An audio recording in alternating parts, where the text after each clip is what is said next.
नमस्कार, मी मनीषा. तुमचं स्वागत आहे पुन्हा एकदा माझ्या चॅनलमध्ये.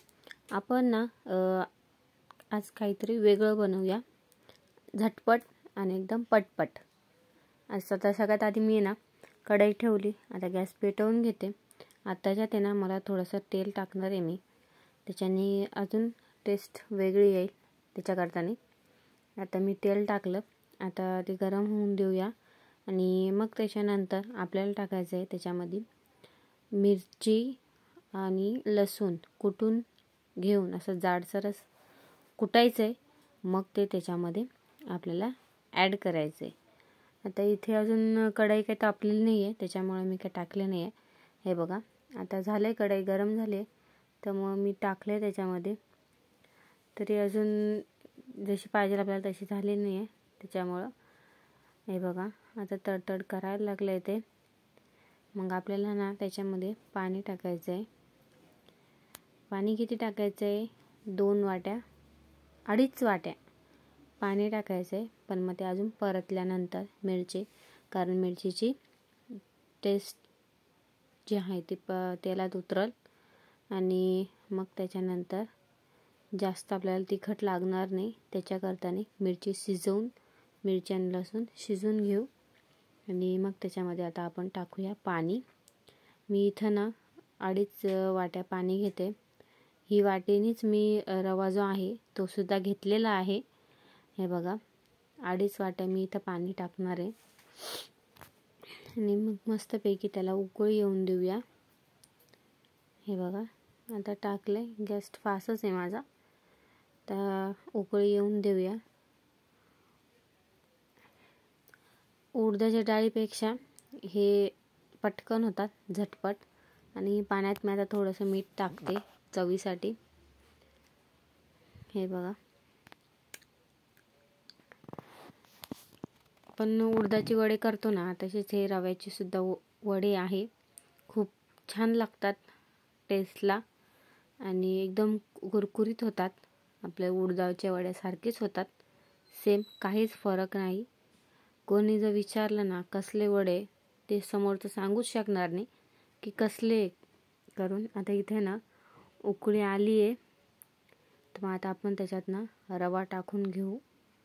आता चांगली अजून येऊन देऊ, चांगली वरपर्यंत. हे बघा, इथं आता यायला चालू झाले. आता मी जो रवा घेतला होता 1 कप, तर तो 1 वाटी तो टाकून घेऊया आणि त्याला चांगलं शिजवून, हलवून शिजवून घेऊया. ते उडचं सुद्धा मंदारून जपूनच, कारण ते पटकन चटकासुद्धा बसतो त्याच्याने. त्याचा गठूळ न राहता, म्हणजे त्याच्यात ते काय म्हणतो आपण त्याला, गुठळी न ठेवता चांगलं हलवून घेऊया. आणि जसं जसं हलवत राहू तसं तसं ते घट्ट होत जाईल. आणि पोरांच्या डब्यांसाठी पण खूप छान चांगलं आहे. तुम्ही हे नक्की ट्राय करा. आणि व्हिडिओ जर आवडत असेल तर लाईक आणि सबस्क्राईब करायला विसरू नका. आता इथं ना थोडं शिजायला ते चालू झालं आहे, अजून कच्चंच आहे. हे बघा, कच्चं असल्यामुळे ते चिटकू राहिलं आणि जेव्हा ते पूर्ण शिजल तर ते नीट आपली जागा सोडल. हे बघा, अशा पद्धतीने चांगलं हलवून घेऊया. एकदम असं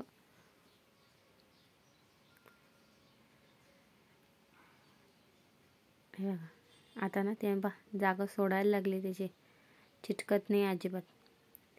चांगलं अजून नीट हलवून घेऊ आणि मग आपल्याला ते डिशमध्ये काढून घ्यायचं आहे. अजून झालेलं नाही आहे, त्याच्यामुळे बघा अशा पद्धतीने चांगलं हलवून घेऊया. जर कुठे जर असली तर ते आपल्याला ही फोडता येईल, पण टेन्शन घ्यायची गरज नाही. आता मी इथं गॅस बंद केला आणि आता ना मी ताटलीत ते सगळं बॅटर जो आहे तो मी काढून घेणार आहे. कारण आपल्याला करायचे वडे, त्याच्याकरताने ते बॅटर थोडं गार व्हायला पाहिजे. एवढं गरम याच्यात तर कोणी हात घालणार नाही, त्याच्यामुळं सगळं नीट कढईतलं काढून घेऊ. आणि हे बघा अशा पद्धतीने सगळं तुम्ही काढून घ्या. तुम्हाला जसं जमतं तसं काढा, तसं काही नाही, अशाच पद्धतीने काढलं पाहिजे. पण तुम्ही नक्की हे ट्राय करून पहा, खूप छान होतात.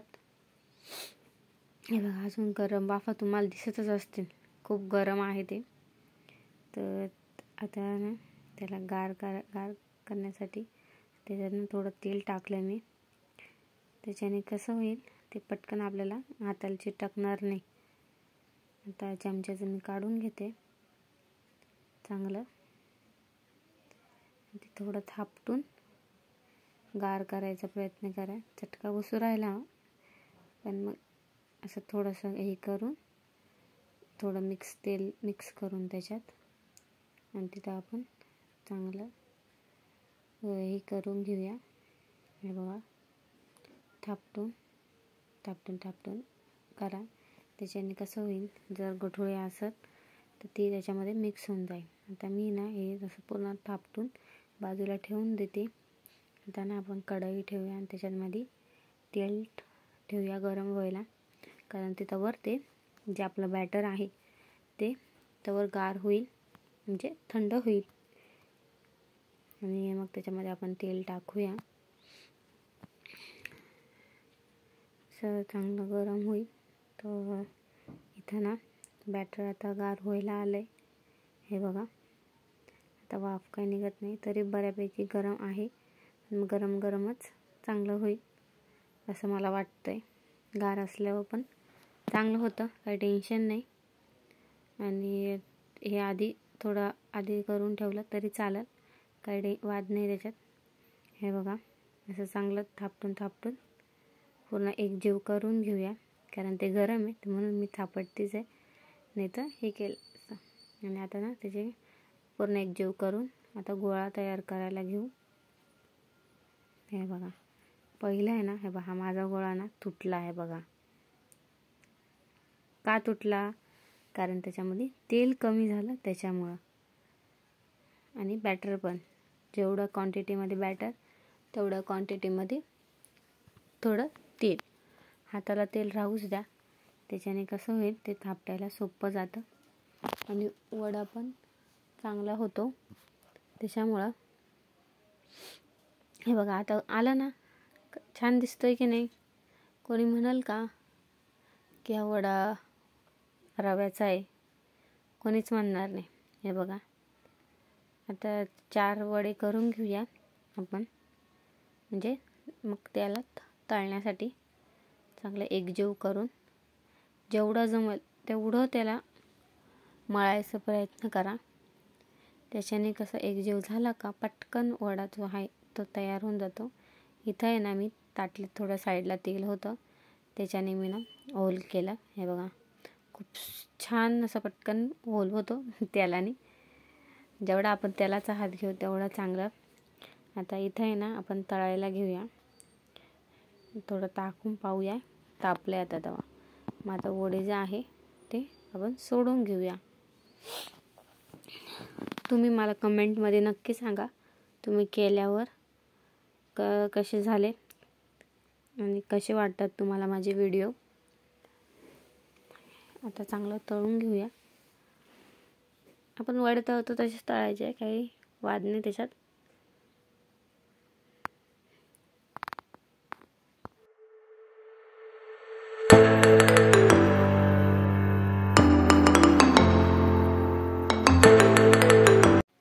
मधून हलवूया आपण जरासं.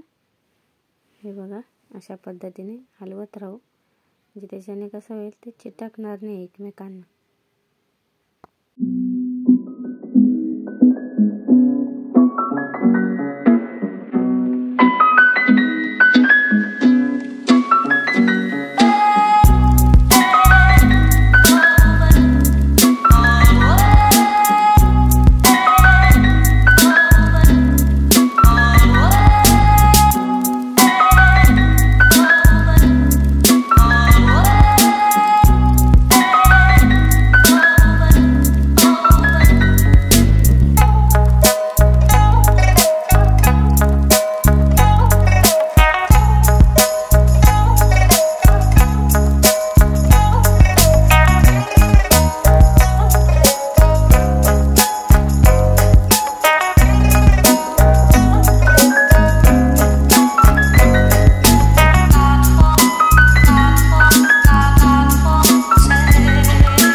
आहे ना कलर चेंज व्हायला लागलाय बघा.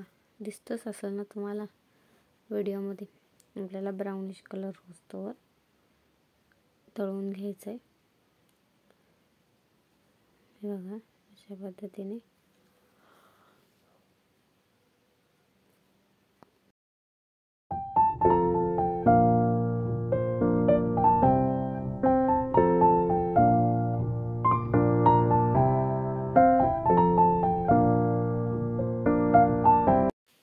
हे बघा किती छान कलर जो आहे तो आला आहे. मी ना तो असा झटकून घेते तेल त्याच्यातलं, कारण आपल्याला जास्त तेल नको आहे म्हणून. थँक्यू. भेटूया नेक्स्ट व्हिडिओमध्ये. Bye bye.